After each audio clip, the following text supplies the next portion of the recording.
Te apresento o livro mais importante da história. Esse livro já ultrapassou gerações, épocas, décadas, séculos, mas ele é o livro mais importante do mundo e o livro mais poderoso que existe. E esse livro ele ainda vem com algo especial, particular, que nenhum outro livro vem. O único que você lê na presença do autor. E esse autor é simplesmente o Espírito Santo. Então, com certeza, não existe outro livro mais importante do que esse. Mas não é só sobre ter esse livro, é sobre ler esse livro e compreender o que ele diz, para que você possa praticar. E aí você praticar aquilo que ele ensina realmente é a coisa mais poderosa que você pode fazer. Todos os anos eu começo um plano de leitura anual da Bíblia, junto com outras pessoas. Só que ao decorrer do ano eu sempre percebo muitas pessoas parando no meio do caminho.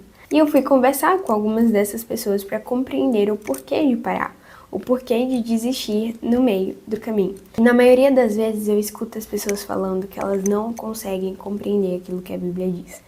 Elas não conseguem entender o que a palavra diz, acham muito difícil. E por estar lendo durante um período de dias e nada faz sentido, elas acabam parando. Porque não faz sentido você fazer algo que você nem está entendendo o que é. Só que esses dias eu me deparei com um estudo de um teólogo americano chamado George. Ele vai relatar 5 passos para um estudo bíblico eficaz. Ele fala que o estudo bíblico é uma viagem e você precisa se preparar para essa viagem, entender a trajetória, aproveitar a jornada e voltar para casa. E eu achei tão precioso a forma que ele relata a respeito do estudo bíblico que eu decidi compartilhar com você, para que você não venha somente ler a Bíblia por ler, mas que você venha estudar a Bíblia, compreender, para você viver aquilo que está na palavra. A Bíblia não foi feita somente para você decorar aquilo que está escrito, mas veio para nos mostrar o caminho que nos leva para mais próximo de Cristo, para mais parecido com Ele. A primeira fase dessa viagem relatada por esse teólogo se chama fazer as malas.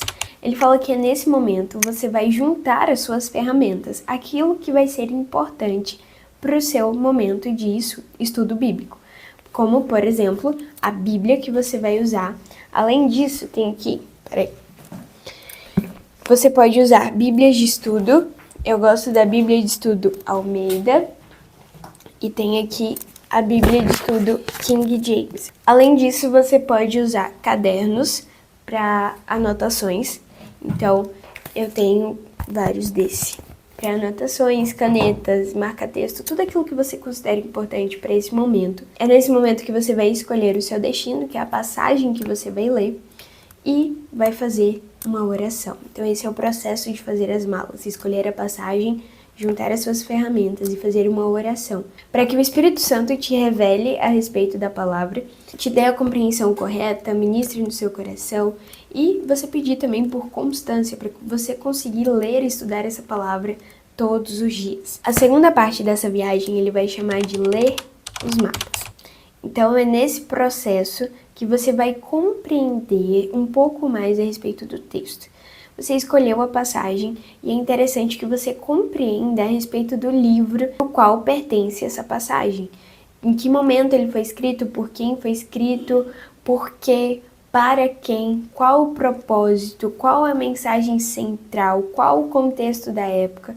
Isso já vai te dar um norte para você não ler uma passagem de forma aleatória, mas compreender também o que estava, em que contexto ela está inserida. Nesse processo de ler os mapas, também é importante você entender a linguagem daquela passagem. Às vezes a linguagem vai ser narrativa, tá narrando algo, ou é um diálogo, pessoas estão conversando, ou então é uma oração, é uma poesia, é algo mais histórico, um contexto em que é usado muitas figuras de linguagem, ou é um texto mais direto. É como se você estivesse fazendo uma análise daquele texto. Nunca pegar um versículo isolado, tentar entender aquilo, você nunca vai compreender a Bíblia de forma isolada, mas de forma ampla. A terceira etapa dessa viagem ele chama de ler os sinais de trânsito. Ele dá a dica de você estudar a Bíblia e ler a passagem em mais de uma linguagem, em mais de uma tradução bíblica. O que seria a tradução? Toda a Bíblia vem escrito qual é a tradução dela. NVI, NVT, NAA, ARC, NTLH. Existem traduções mais simples, a linguagem da Bíblia mais simples e tem linguagens mais complexas. Então, se você está começando, o ideal é que você comece pelas mais fáceis, como NVT, Nova Versão Transformadora, NVI, Nova Versão Internacional, NTLH, Nova Tradução da Linguagem de Hoje. E com o tempo, você também pode ir comparando com linguagens mais complexas, como a King James, ou a Almeida Revista Corrigida, a Almeida Revista Atualizada. Isso também vai te ajudar a não tirar palavras do contexto original, você compreender. Nem sempre a palavra que está ali vai ter a interpretação que você considera que é. Existem palavras com mais de um sentido, então você pegar outras traduções em que aquela palavra vai estar com alguns sinônimos, isso já te ajuda também a ter uma compreensão correta daquilo. Aí nesse momento de ler os sinais de trânsito, você vai tentar entender o que está acontecendo naquela passagem, quem é que está conversando com quem, por quê, o que eles estão dizendo, qual é a mensagem, e aí você vai fazer um esboço, um resumo daquilo que você compreendeu. Agora que você chegou no destino da sua viagem, é hora de aprender a falar como nativo. Você precisa aprender a se comunicar com o texto, entender o que ele está dizendo para você e entender quais são as respostas do texto para as perguntas e as dúvidas que você tem. Se você tiver uma Bíblia de estudo, isso já te ajuda muito no momento. Você vai circular ou escrever ou identificar as palavras-chave do texto. Quais são as palavras que aparecem com mais frequência ou que são importantes para compreender esse texto. E você estudar com um dicionário bíblico ou uma referência bíblica aquilo que aquela palavra significa, simboliza. Se você tiver uma Bíblia de estudo, geralmente as Bíblias de estudo já vêm com uma referência bíblica, um dicionário bíblico que te ajuda bastante a compreender isso. Se não, você pode comprar separado. Às vezes, pode até usar o seu celular para você pesquisar algumas palavras. Claro, você não vai entender tudo com o seu celular, em todo o contexto, tudo que uma Bíblia de estudo ensina, mas às vezes você pode usar para compreender uma palavra, para saber a interpretação, a origem daquela palavra. Agora que você já fez as suas malas, já leu os mapas, os sinais de trânsito, chegou ao seu destino, está falando como nativo, chegou a hora de voltar para casa. Porque a palavra de Deus não é sobre aquilo que você sabe sobre ela, mas é aquilo que você vive dela. Então, chegou o momento de você pôr em prática aquilo que você compreendeu. No momento de voltar para casa, é a fase do estudo bíblico que você vai compreender quais são os princípios e os ensinamentos que você pode tirar daquela passagem. Como você pode viver aquilo que você leu.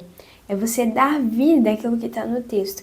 Você perguntar para o Espírito Santo o que você pode fazer para aplicar aquilo. Como você pode compreender quais são os princípios, quais são os ensinamentos. E se você faz anotações a respeito do que você lê, você poderia colocar a passagem que você leu, tudo isso que você separou das palavras, do resumo, do contexto da passagem do livro, e agora você colocar uma aplicação. O que você pode fazer para pôr em prática? Qual é a sua parte agora? Essa é a parte crucial. Esse momento que você não somente conhece a Cristo, mas agora vai fazê-lo conhecido, através de um testemunho de vida sobrenatural, real e poderoso.